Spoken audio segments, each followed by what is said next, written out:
I grew up in Sheffield, up north. I now live in Devon, and I have family in London. Lovely Kate's come to support me tonight, and thanks for having me here.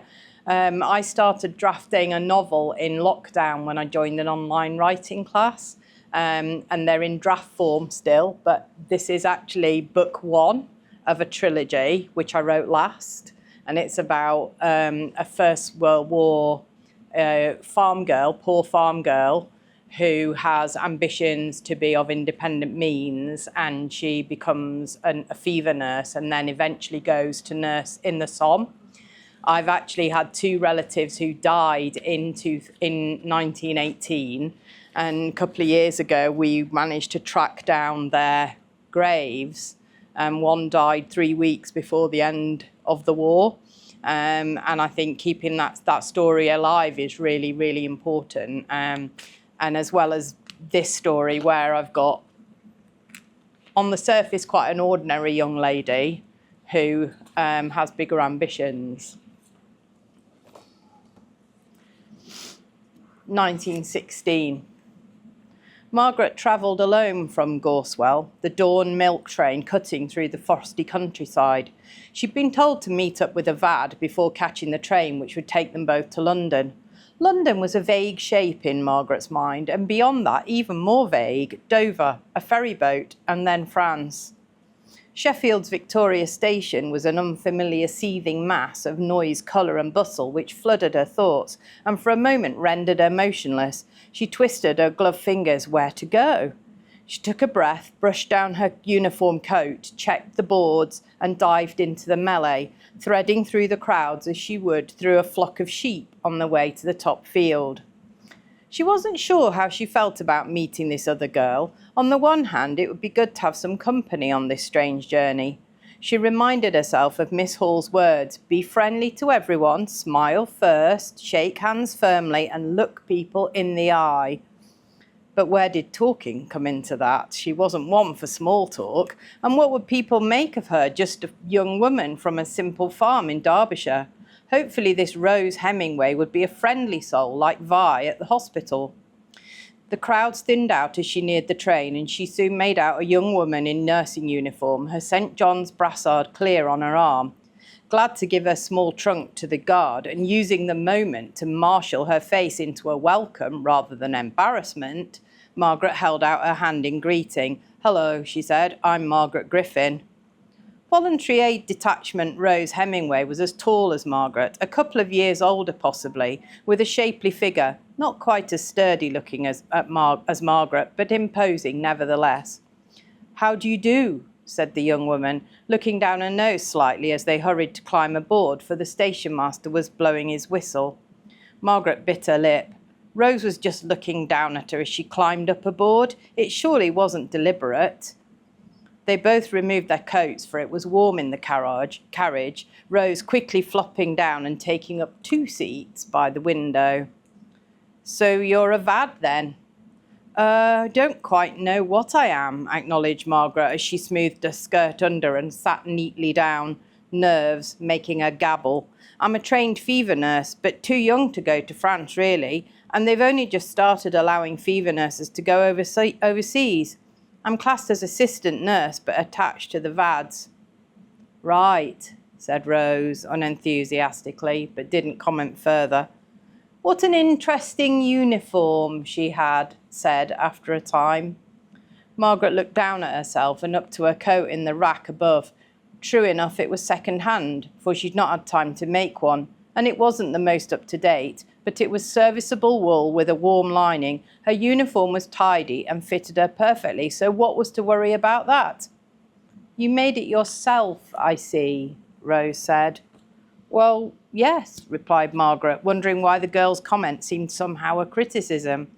Then she noticed Rose's uniform was finest wool, smooth like moleskin, her shoes best leather, and stockings as fine as Cressida and Clementine wore for their balls. She realised how easy it was, even in uniform, to see who was who and who was where. Margaret had harboured some vague hope on her journey that she might get to see Rupert where he was recovering in hospital near London, but had no real idea of the practicalities of this. As the journey ate up the hours, it soon became evident that it would be an impossibility, underlining her poor sense of the size of even her own country, let alone France. She shook her head to herself. How silly. Just because he was in hospital near London didn't mean she was going anywhere near him. Her recent letters had remained unanswered, but she'd write to him when she got to France, a jolly letter to try to lift his spirits, even if he wasn't able to reply. She took the rail warrant more firmly in her carpet bag. It would take them to King's Cross, then they'd make their way across London on the Underground. And then the boat train to Dover. Margaret had written down all the details in her neat handwriting, and it seemed so clear, so easy when sitting at the scrubbed kitchen table. But here now she realised the enormity of her undertaking and that it was more of an odyssey than a train ride or two. Rose seemed to lack none of Margaret's reticence. From the many labels on her bottle green trunk and her comments about the route, it appeared she'd been everywhere, home and abroad. Across the carriage, Margaret observed Rose as she flicked through a magazine. She had that polished, easy confidence that Cressida did, but without Cressida's effervescence or warmth. She wasn't what you'd have called immediately beautiful in a conventional sense. She did have something about her, though, with her soft skin and huge brown eyes and her eyebrows delicately shaped. She had a commanding way of speaking, like Cressida's sister Clementine, her rich tone giving heat to her features. There had been quiet for over an hour, and Margaret had a sense it was her turn to start a conversation. She struggled to think of something to say.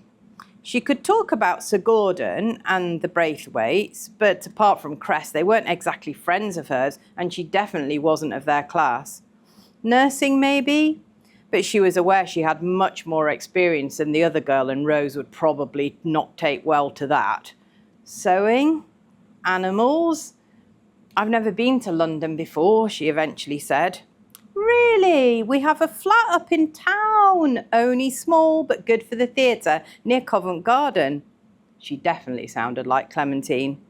Did you do the season then? Margaret tentatively asked. I know someone who did that. Of course, she said, with a high, brittle laugh. I assume you didn't.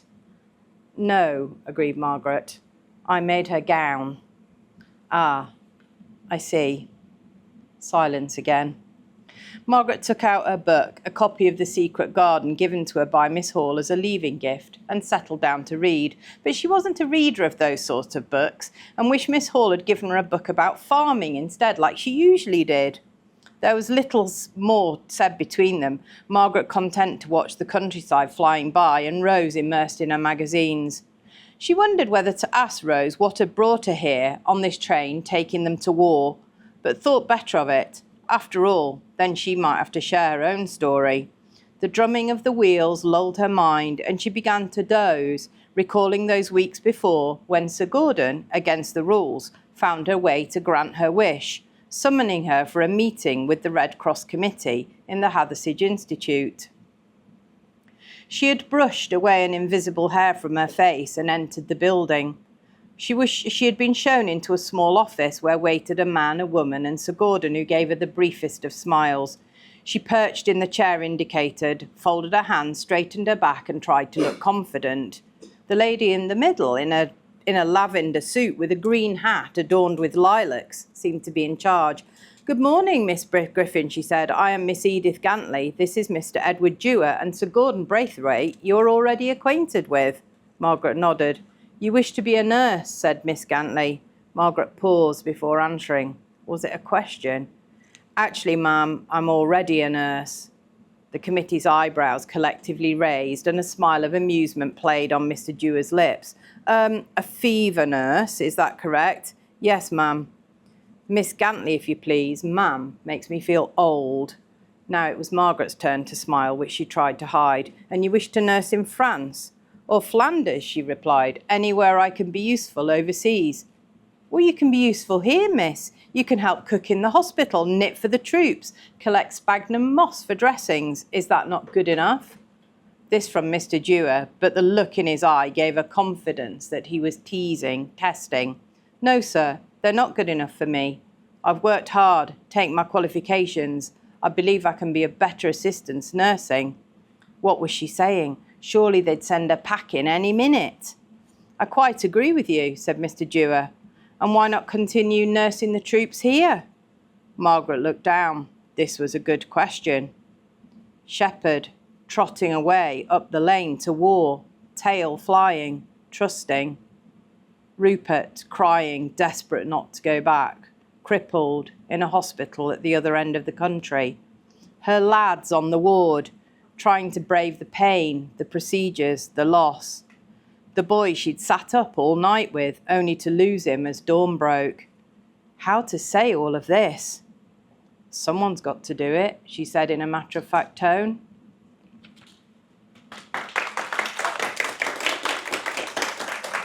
Thank you.